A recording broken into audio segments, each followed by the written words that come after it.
يعني خواتي أغلبهم إذا مو كلهم أغلبهم متزوجين قصمان، فعيالهم صاروا يتكلمون قصامي صيني، فخلاص يعني صرنا مع بعض، فصرنا ناخذ من لهجة بعض. تشوفون لهجتي كذا شوي صيني.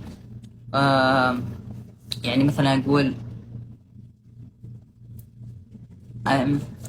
فهمتوا الهاء اللي أمطها كذا، أمط الهاء هو كذا، هو فهمتوا زيهم. هم يقولون هو، ترى والله أحبه، شوله، روح. بس انتهت رحلتنا في سالفة القصيم. يجي سالفة الجنوب. سالفة الجنوب كايدة. أبوي كان ساكن في الجنوب، كان يعشق الجنوب.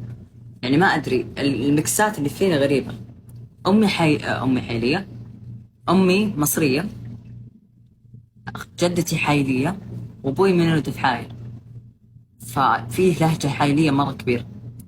خواتي متزوجين قصمان، في العائلة كثير قصمان، وأبوي عايش في الجنوب كان.